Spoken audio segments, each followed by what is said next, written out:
1895, 4 de septiembre.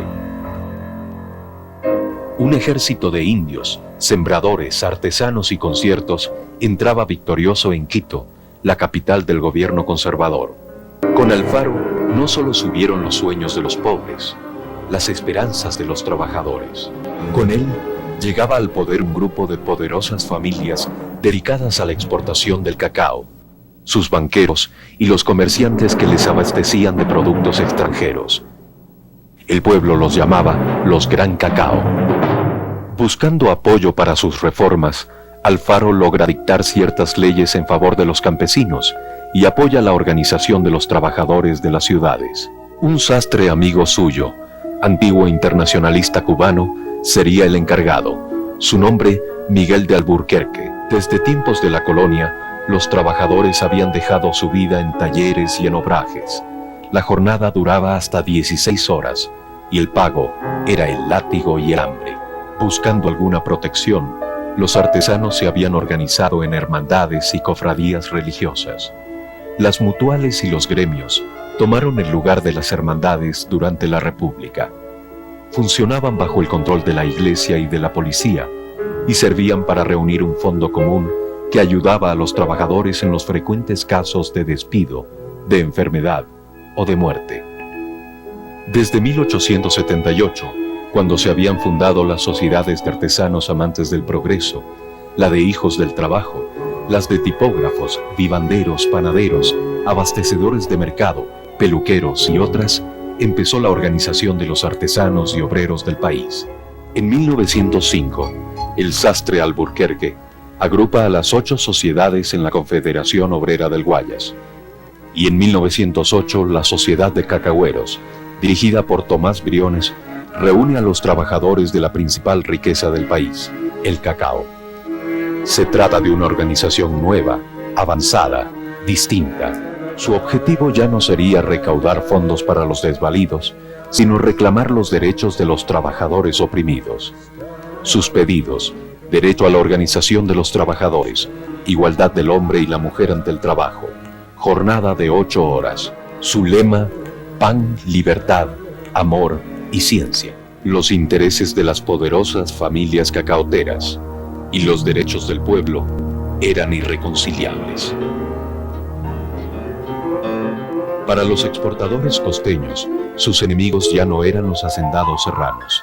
Sus enemigos eran los sembradores que reclamaban tierra, los artesanos y obreros que pedían justicia, los indios que exigían libertad. En enero de 1912, Alfaro era linchado por turbas organizadas por los acaudalados liberales y conservadores. En 1913, la Confederación Obrera del Guayas y la Sociedad Artística e Industrial en Quito festejaban por primera vez el Día de los Trabajadores. 1914, Primera Guerra Mundial. Los precios del cacao bajan en Europa y los Estados Unidos y la crisis se deja sentir en el Ecuador. Para 1922, la crisis no solo ha traído el hambre, ha sembrado también la rebeldía. La experiencia del pensamiento anarquista y la influencia de la Revolución Rusa habían llegado con los marinos que desembarcaban en el puerto. Los compañeros habían tenido la costumbre de esperar a los barcos españoles, que tenían una organización anarcosindicalista bastante importante. De manera que la influencia viene de eso, del contacto de los compañeros con los anarcosindicalistas españoles.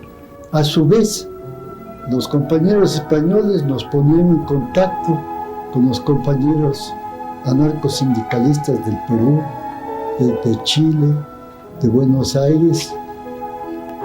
El centro anarcosindicalista no tenía nombre.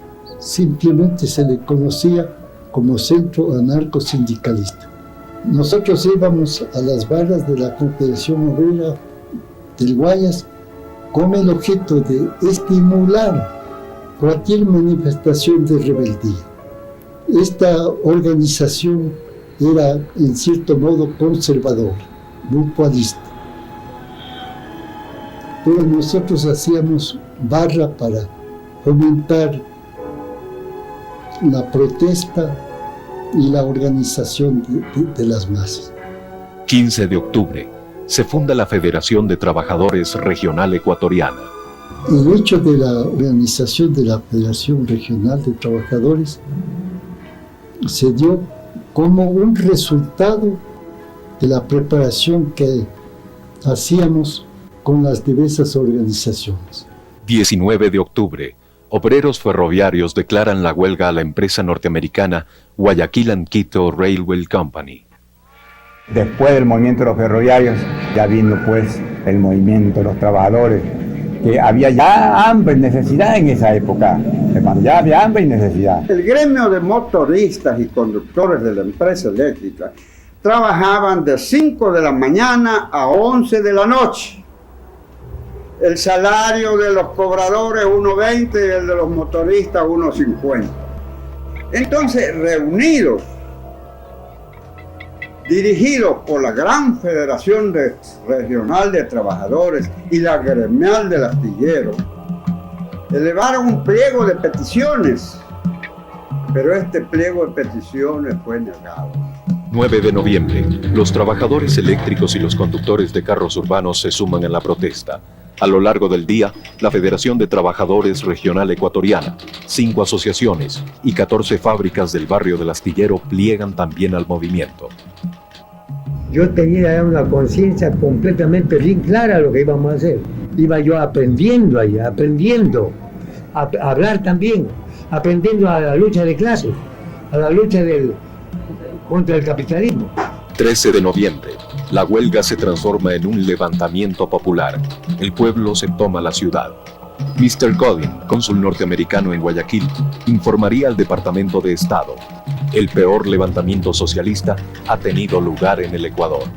Se puede decir que ya vivíamos momentos de efervescencia considerables.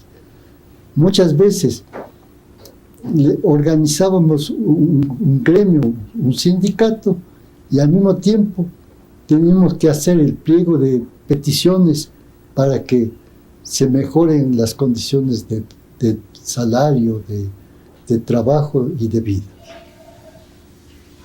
De este modo fue creciendo el movimiento hasta que llegamos a los días cruciales anteriores al 15 de noviembre. Fue un contagio, una solidaridad total, algo que jamás puede haberse visto en la historia de nuestro país. Primeramente fueron 3 manifestaciones grandes que se hizo aquí, en la ciudad, que sacábamos 10 y 15 mil personas del pueblo a manifestar. Y para el 15 de noviembre quizás sacamos hasta 20.000 personas entre hombres y mujeres y niños a la manifestación. El día 15 de noviembre del año 22, yo no era dirigente obrero, yo no sabía de esta cuestión del movimiento obrero, nada, sino que como joven que estaba salí también al movimiento a luchar por la baja de la subsistencia. Y avanzamos pues hasta abajo, hasta la Avenida Olmedo, cuando se pensó el tiro. Yo estaba parado frente primeramente a la clínica Guayaquil, cuando el doctor José Vicente Trujillo dijo en su discurso: pueblo de Guayaquil, hasta hoy día estamos vestidos con la piel del cordero, pero mañana nos vestiremos con la piel del tigre. A estas expresiones de Trujillo, bueno, pues principia la bala. Entonces yo de allí lo que hago es, me vengo para el centro, por la calle Chile, para evitar pues lo menos posible el baleo. Pero llegando a la calle Aguirre y Chile, que estaba en toda la esquina, la botica Flores Montaneda, allí cae mi compañero Chávez muerto de golpe. Cuando él cae muerto de golpe, yo no hice más que me acosté en la tierra, en el suelo, en el portal, y dándome vuelta al cuerpo, crucé la calle. Y en esas condiciones llegué hasta la plaza de San Francisco. Ellos creyeron que iban a tomarnos el cuartel, que ellos creyeron de que nosotros íbamos a atacar el cuartel. Y no era eso, sino a sacar a los presos que estaban en la policía. Bien, entonces ya viendo que nos recibieron, retrocedimos a la Avenida Olmedo. Y de la Avenida Olmedo ya estaban también los soldados como guerrilleros. Entonces tuvimos que retroceder más de la Avenida Olmedo por la calle Villamil por donde vendían carbón en esos muros, nos metimos por ahí, por el Mercado Central, nos metimos y salimos a la calle Villamil, donde están las bahías ahora. Entonces allí el Marañón y el Cazador de los Ríos, bien armados. Ya con la orden de Enrique Barriga, que era jefe de zona, el tercer jefe de zona, ordenó ya que él se abra fuego a todo lo que se presentaba. Pero la cuestión es que lo que quisieron es desbaratar todos los movimientos a la bala y a la fuerza, y así hicieron. A todo grupo que veían, a dispararlos, a la guerra, desbaratar el movimiento que hizo el gobierno. La gente corría despavorida, desesperada, pero los mataban, no dejaron escapar a nadie. Fue la matanza más grande que hubo en ese sitio, aparte de que en las calles mataban mucha gente. Luego, como digo, en la calle 9 de octubre, eso me consta, como le contó a mucha gente, que de los balcones mataron gente. Sí, esto es una cosa innegable. Gente que se arrodillaba, clamaba, pero los soldados no llevaban ley, los mataban. No, el soldado no tenía ley para nada. A las 6 de la tarde, cuando ya había calmado los fuegos, ya no había, sino de repente algunos disparos intermitentes que había, ya las tropas se reunieron para desfilar, como dice Alejo Capello, por la siempre ensangrentada 9 de octubre. Venía una plataforma por la calle Chimborazo, una plataforma como los trailers. Habían cogido los muertos y los habían puesto abajo. Y encima los heridos, los mal heridos, encima los muertos. Al ver yo que se movían en la plataforma los muertos, yo me acerqué y me trepé a la plataforma. Por la incertidumbre, pues se me vino a mi mente mi hermano, ¿no? Y me fui a ver y oí los ronquidos de los malheridos que estaban adentro, encima los muertos. Así llevaron a la fosa del cementerio, vivos y muertos. Ese crimen horrendo, ese crimen se cometió. Ese fue el baldón que fue hasta su tumba del famoso gobierno liberal del doctor José Luis Tamayo y su camarilla. Estoy seguro, el insinuador, el intelectual, se puede decir, del crimen, fue a Rubio del Río, porque él era presidente de la Cámara de Diputados. Era él. Y también Velasco Ibarra era secretario del Consejo de Estado. Ya desapareció mis hermanos, ya no estaban juntos, ya no veía. Lo que no supe fue que si fueron al agua o fueron a la fosa común. Pero al fin y al cabo. No aparecieron más. No aparecieron más. Hasta que cuando yo salí del cementerio, desde el hospital, ya curado de la pierna, me arrodillé en tierra. Y besé en la tierra y dije, yo seguiré luchando y peleando todo lo que se tanta reclama de la clase obrera contra la burguesía. Cuando hubo esa tremenda masacre el 15 de noviembre del 22, el periódico, el diario El Siglo, que era opuesto al gobierno, fue clausurado por el gobierno. Entonces sí tuvo una influencia poderosa dentro del movimiento intelectual y dentro del movimiento obrero. Y en este grupo nuestro mismo, que ya estaba en El Siglo, tuvo mucha influencia. Y ese fue el origen, se puede decir, de que ese grupo se ampliara más y formáramos 2 años más tarde el grupo denominado La Antorcha, que fundó el periódico La Antorcha, que fueron los fundadores del grupo y los fundadores del Partido Socialista. La influencia del pensamiento socialista y la crisis económica y política de las acaudaladas familias liberales permitió que un grupo de jóvenes militares progresistas llegue al poder. Eran los años de la Revolución Juliana. El cerebro de la revolución, el cerebro del movimiento, era don Luis Napoleón Dilo. 6 meses estuvo él en la Junta Militar. Todas las leyes que se dieron, que se expidieron, que hubo una transformación tributaria, hizo una transformación en cuestiones de leyes económicas que no se habían hecho 20 años atrás. Su gobierno duró muy pocos meses, pero su acción de tendencia socialista limitó el poder de los banqueros privados y creó el Ministerio de Previsión Social, pedido por los trabajadores desde 1920. Los años siguientes, las leyes de jubilación y Montepío, de contrato individual, trabajo de mujeres y niños, y la ley de procedimientos para los juicios laborales se suman a las conquistas logradas por los trabajadores. Para 1929, el prestigio del pensamiento socialista crece. Los socialistas buscan caminos para conseguir las reivindicaciones de los trabajadores. En 1931, un sector radicalizado forma el Partido Comunista.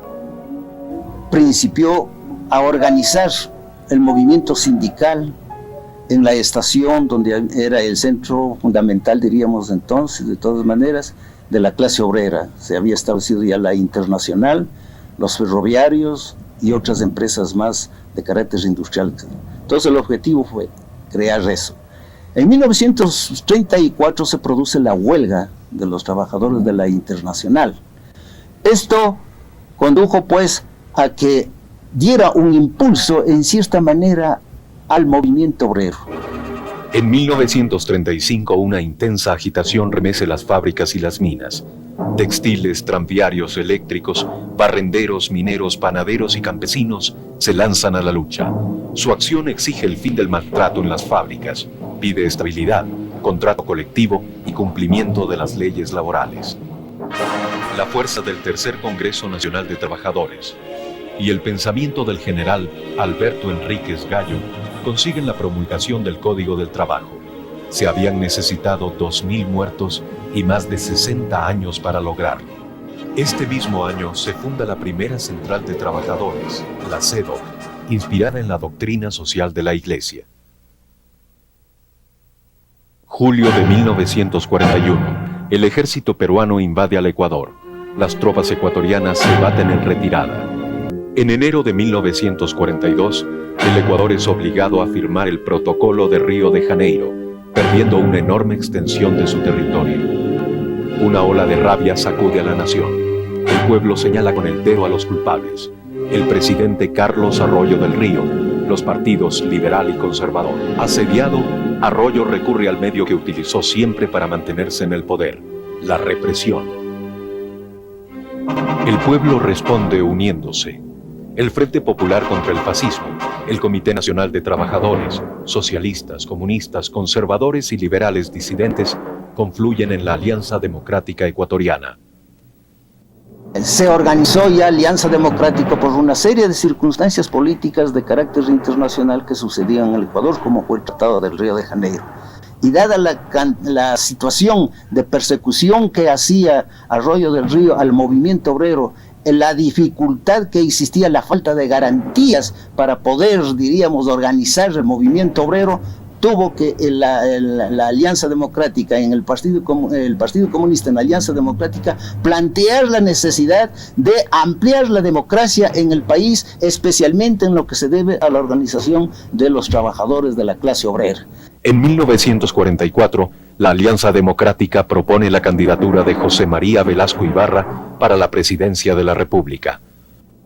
Sin embargo, hubieron dos tendencias aquí en el movimiento revolucionario. La una que sostenía que el gobierno provisional debía ejercerlo Alianza Democrática, los directivos de Alianza Democrática. Otra tendencia que pugnaba porque todo el poder vaya a manos de Velasco Ibarra. La tendencia que estaba por la entrega de todo el poder para Velasco Ibarra estaba dirigida por el Partido Comunista. Esta tendencia fue la que predominó. La verdad es que había una explosión velasquista en el país, a más del prestigio de Alianza Democrática. El gobierno pues prácticamente cayó en manos desde el principio de Velasco Ibarra. El 22 de mayo, el asesinato de una joven de 16 años a manos de un capitán de carabineros desborda la paciencia popular. El 28 sería el último día del arroyismo. En la tarde del 28 de mayo estuvimos concentrados con nuestra guardia de choque en una casa humilde de un miembro de nuestra organización que se llamaba Peso. en la calle Pedro Moncayo y Febres Cordero. Los estudiantes universitarios y el pueblo en unidad de acción realmente estábamos resueltos a dar una pelea. Tan es así que cuando íbamos al cuartel de los soldados para que nos den las armas, nosotros íbamos sin saber si en realidad nos iban a dar o no armas. Íbamos dispuestos incluso a pelear a como dé lugar para, si no nos daban las armas, tomarnos las armas y salir a la pelea. El entusiasmo popular fue muy grande, la batalla fue rápida, los carabineros no pudieron resistir y se entregaron por el ímpetu con que realmente se peleó en las calles y el entusiasmo y el heroísmo del pueblo. Hubieron heridos, pero muy pocos muertos en esta jornada. La Asamblea Nacional designó presidente a José María Velasco Ibarra. Un mes después, se reúne en Quito el Congreso Constitutivo de la CTE. En 1944, la izquierda es la encargada de la elaboración de la nueva ley de la República.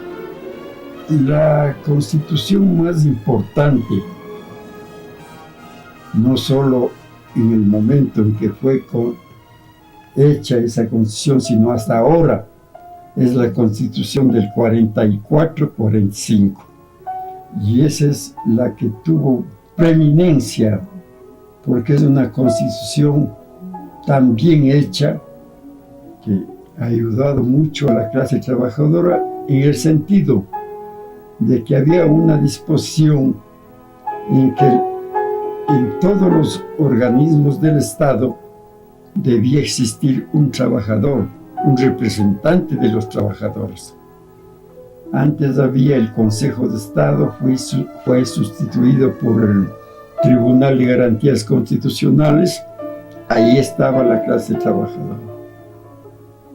En otros organismos más, que no recuerdo para decirle con certeza, la clase trabajadora ha estado representada. Pero en marzo de 1946, Velasco se declara dictador, reniega de la Constitución del 45 y desata una feroz represión contra los trabajadores y la izquierda. La economía del país pasa a depender de la exportación bananera.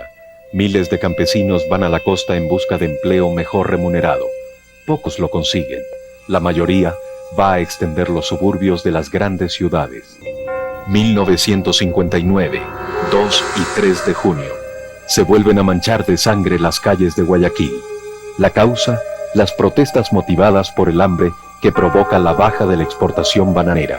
Las víctimas, 500 pobladores y estudiantes de los barrios suburbanos, masacrados bajo el gobierno del socialcristiano Camilo Ponce.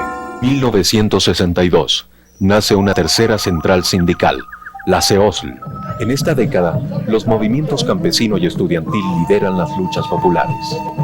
1972, un nuevo producto cambia la vida del país, el petróleo. El general Guillermo Rodríguez Lara asume el poder supremo de la República. El petróleo fortalece al Estado, desarrolla la industria, amplía los sectores medios y hace crecer el número de trabajadores en el país. Pese a los millonarios ingresos de dinero, la dictadura no logra solucionar ninguno de los problemas populares y expide la Ley de Seguridad Nacional. Los trabajadores buscan la unidad. En 1974, las bases de la CEOLS asumen la dirección de la central y en 1975 se forma el Comité Unitario de Trabajadores en torno a una plataforma de lucha de 9 puntos. El 13 de noviembre se declara la primera huelga nacional. 1976, un nuevo golpe pone en el poder a un triunvirato militar. El pretexto, el retorno al orden constitucional. Mientras se habla del retorno, un gran festín con pocos invitados devora los dólares que deja la exportación del petróleo, y cuando el dinero se termina, se hipoteca el país a los bancos extranjeros. El 18 de mayo, el Frente Unitario de Trabajadores declara la segunda huelga nacional. Pide el cumplimiento de la plataforma de 9 puntos y el fin de la dictadura militar. La huelga logró paralizar al país, pero no mantener a las centrales sindicales como las únicas portavoces de las aspiraciones populares. El movimiento pierde fuerza y la persecución se acentúa. Amparada en la Ley de Seguridad Nacional, la dictadura apresa a varios dirigentes sindicales y el 18 de octubre ordena el desalojo de los trabajadores del ingenio Astra. como a las 7 de la noche más o menos, empezaron a botar bombas lacrimógenas y a echar bala al cuerpo. Y nos alejamos, corrimos, nos escondimos y todo porque... Desde atrás para adelante ya venían algunos compañeros heridos, en la cual se lanzaron al canal y en la cual hoy dicen que son ahogados. Eso es falso. 3 compañeros metidos en unos tubos y ellos han visto que han metido a 16 compañeros en las calderas, por lo cual esos compañeros no podemos saber. El saldo, 120 hombres, mujeres y niños avaliados y después quemados en los calderos del ingenio. Después de 10 años de dictadura, el pueblo amanecía a la esperanza, y la esperanza tenía un nombre: democracia. A partir de entonces, la historia deja de ser historia y empieza a ser presente, a ser acción que levantará un futuro distinto para los trabajadores. Para hablar del futuro, cedamos la palabra a los que empezaron. Lo único que podría decirle yo al pueblo es que es necesario que continúe por la ruta de la organización y la lucha.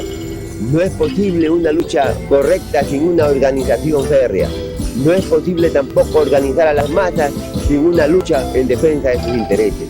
Este es el único camino que nos puede abrir un futuro realmente democrático y feliz para nuestro pueblo. La clase trabajadora es la llamada en el futuro a organizar la sociedad de una forma más justa, de una forma más equitativa, procurando eliminar los elementos parasitarios que contienen las potencias imperialistas, para que pueda imponerse la justicia social en todo el mundo. Yo deseo que la clase obrera de Ecuador contribuya a este movimiento de unidad y contribuya al triunfo del pueblo en todo el universo. La clase trabajadora debe ser la que se haga respetar, la que dirija la política del país, la que dirija todo aquello que significa el porvenir de la patria, y no anquilosados. Vivir anquilosados, vivir sin vida, en suma, si se me permite la expresión. No podemos. Yo procuraré conseguir entrevistarme con algunos dirigentes del partido para tratar este aspecto, como se dice vulgarmente, mesa redonda, aunque la mesa sea cuadrada.